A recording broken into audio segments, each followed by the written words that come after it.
Ikan cucut dimakan buaya. Di mana ada gabut, maka disitulah ada saya.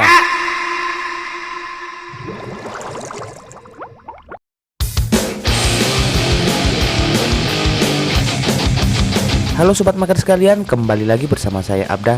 Salah satu film action yang menjadi sorotan saya kali ini adalah film berjudul Rambo Last Blood. Di mana tertera seperti judulnya, film kali ini diperankan oleh jagoan kita semua, yaitu Pak D. Rambo atau Sylvester Stallone, susah banget bacanya, yang selama ini diam-diam menutupi sifat kerasnya, kehebatan pukulannya, serta kehebatannya dalam berperang. Setelah sekian lama beliau tinggal di kampung halamannya, ketenangan beliau diusik oleh sekelompok mafia Meksiko yang menculik cucunya yang bernama Gabby. Maka dari itu, untuk membangkitkan jiwa kebrutilan penonton semua, serta bagaimana amukan Pak D. Rambo melawan sekelompok mafia, langsung saja pasang posisi mager kalian dan inilah.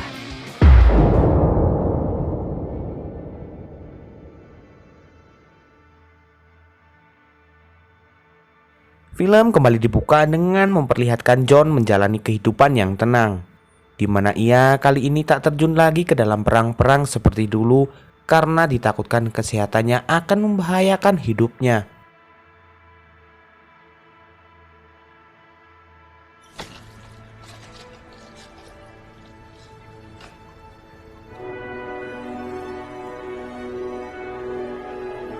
Be a good trainer.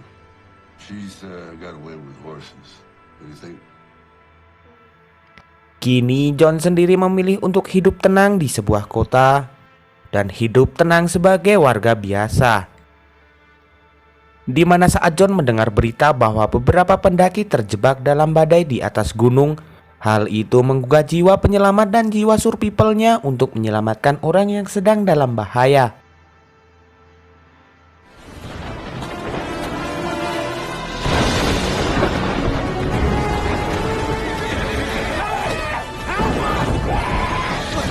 Come on, we gotta get going. There's a lot of water coming. Get on. Trevor, she's gone. Please, Timmy, let's go! I gotta go find her. Terlihat beberapa korban dapat diselamatkan dari badai tersebut. Namun semenjak kejadian itu, John kembali teringat akan masa lalunya.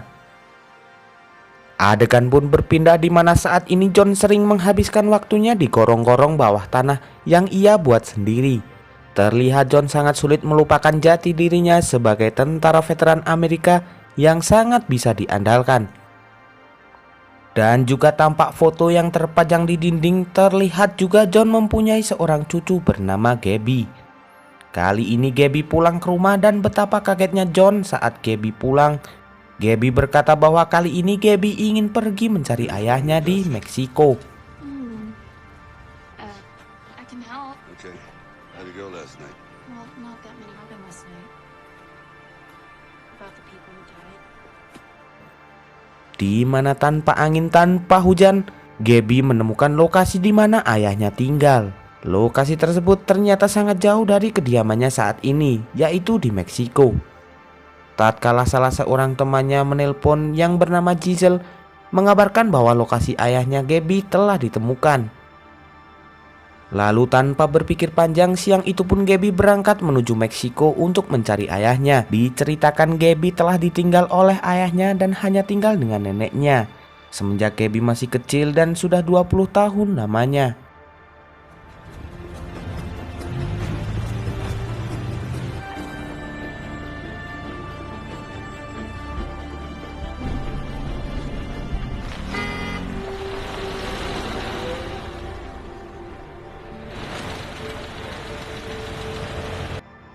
Scene pun berpindah, Gabby telah sampai di Meksiko lalu bertemu dengan Giselle. Di sini Gabby bertanya di mana lokasi ayahnya, lalu mereka berdua pun berangkat menuju lokasi. Sesampainya di lokasi, betapa kagetnya Gabby tiba-tiba Hola. ¿Están bien? sang ayah ternyata tinggal dengan seorang perempuan, dan betapa kagetnya Gabby saat sang ayah mengatakan, Because one day, I looked at your mother and you, and realized you both didn't mean anything to me anymore. Ya, sang ayah pergi karena tak menginginkan Gabby dan ibunya. Lalu sang ayah pergi ke Meksiko demi kehidupan barunya. Sontak hal itu membuat Gabby sedih sejadi-jadinya. Setelah itu Giselle mengajak Gabby menuju sebuah klub malam, di mana disinilah kemalangan Gabby dimulai. Di mana tanpa sadar Gabby bertemu salah satu mucikari temannya Giselle. Minuman Gabby diberi sebuah obat bius sehingga dengan mudah Gabby diculik oleh pria tersebut.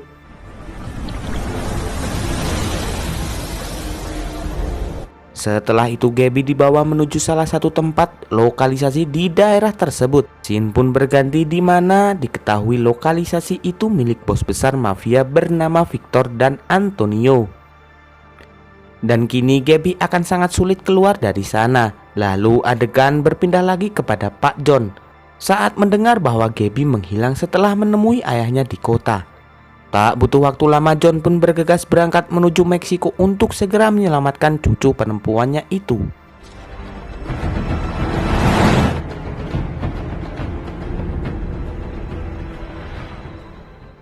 Kembali lagi ke Gabby, tampak di lokalisasi tersebut banyak sekali korban penculikan seperti dirinya dan dipaksa memenuhi nafsu tamu dari Victor sendiri di rumah bordil, dimana jika tak mau menuruti peraturan, tampak Victor tak segan-segan akan menyiksa dan bahkan membunuh mereka saat itu juga. Kini saat John tiba di Meksiko lalu menuju rumah Giselle, temannya Gabby, betapa kagetnya Giselle saat pulang ke rumah. John sudah berada di rumahnya menunggu Giselle pulang. John pun mengancam akan melukai Giselle jika tak bicara di mana lokasi Gabby sekarang. Terlihat John mengetahui Giselle telah menjual Gabby karena gelang yang ada di tangan Gabby kini berada di tangan Giselle dan John pun mengetahuinya. Where'd you get this?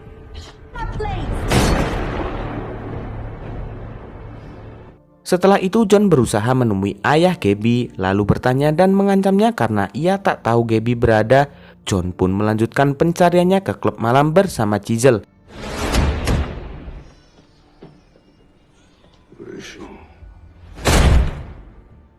Tiba di salah satu klub malam dengan diantar Giselle, John pun menemui salah satu mucikari yang kemarin menculik Gabby.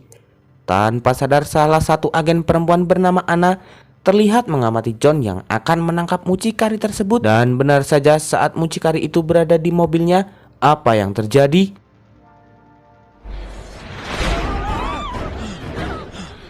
Vete.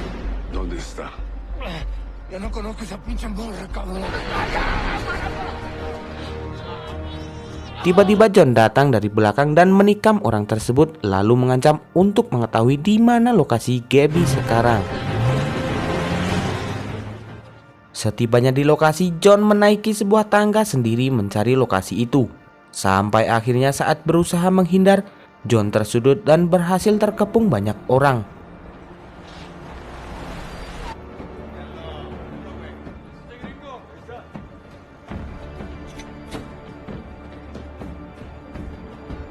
Kebetulan Victor dan Antonio pun ada di sana. Karena John datang seorang diri, John pun tak bisa melawan dan harus kalah melawan kelompok mafia di sana. Si te descoso el hocico con este... Esta puta es de nuestro corral.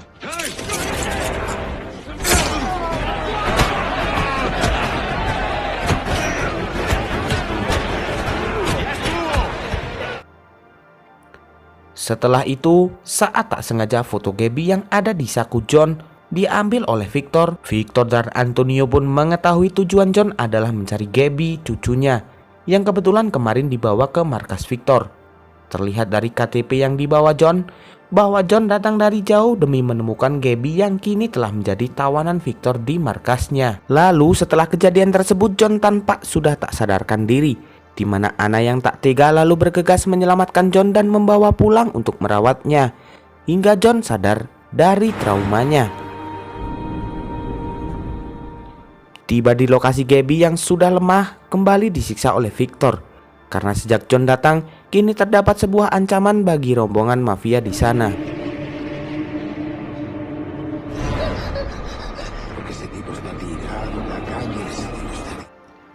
Kembali lagi di rumah Anna, John yang tak sadarkan diri didiagnosa telah mendapat luka yang parah dan juga resiko gagal otak karena masa lalunya dalam perang. Setelah John sadar, Anna pun menceritakan dirinya. Anna adalah seorang agen yang selama ini mengamati pergerakan mafia Meksiko atau rombongan Victor ini, di mana adik dari Anna sudah lama meninggal akibat kejadian yang sama seperti apa yang terjadi pada Gabby. Di sini pun John kembali melakukan aksi penyelamatan lagi setelah mengetahui lokasi dari Anna. Tanpa ampun John membabat semua penjaga di sana dan menyelamatkan para tawanan. Lalu sampailah John di salah satu kamar. Terlihat Gabby berada di sana dengan keadaan lemas tak berdaya. Akhirnya John pun membawa pulang Gabby kembali ke rumah, ke tempat yang aman. Victor yang mengetahui hal tersebut marah dan ingin segera menangkap John. Tiba menjelang Gabby akan mengembuskan nafas terakhirnya, John terlihat menyesal karena telah membiarkan Gabby ke Meksiko seorang diri. Karena tak kuat badannya semakin lemah, naasnya saat perjalanan pulang Gabby pun meninggal saat itu juga. Kini John pun sangat menyesal atas kejadian itu dan berniat balas dendam pada Victor dan Antonio ke Meksiko. Setibanya di Meksiko, John menemui Anna untuk meminta lokasi dari Victor dan Antonio. Malamnya John beraksi menuju ke kediaman Victor, di mana semua penjaga di sana dibabat habis oleh John.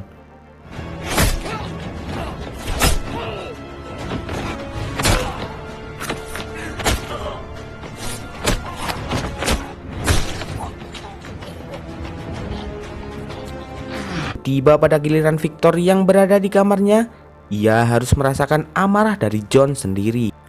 Keesokan harinya betapa kagetnya Antonio atas kematian dari saudaranya yaitu Victor, di mana John memberi tanda bahwa pembunuhan itu dilakukan olehnya.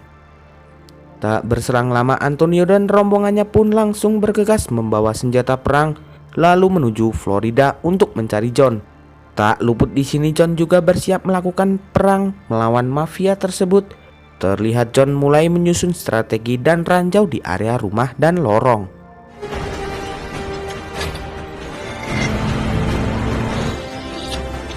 Dan benar saja keesokan harinya Antonio mendatangi lokasi John. Namun tanpa rasa takut John bersiap membunuh mereka semua. Tiba saat mereka memasuki lorong dan berniat menyerbu. Sayangnya rombongan itu harus masuk ke dalam jebakan yang sudah disiapkan oleh John.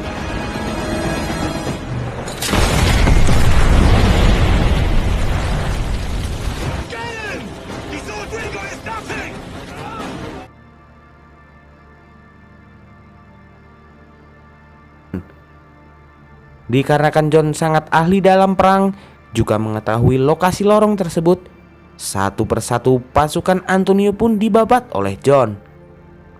Namun saat hendak merobohkan sebuah tiang, sayangnya John tertembak di bagian perut. Namun ia masih bisa bertahan.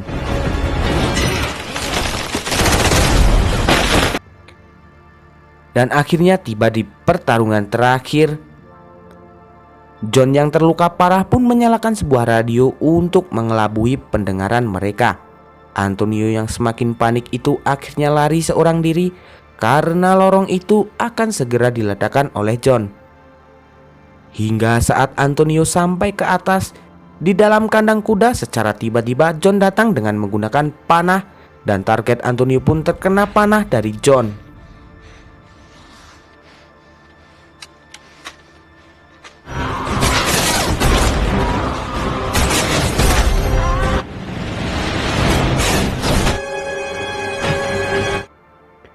Sehingga Antonio yang terkena serangan John tak bisa bergerak. Disinilah semua amarah John terlampiaskan.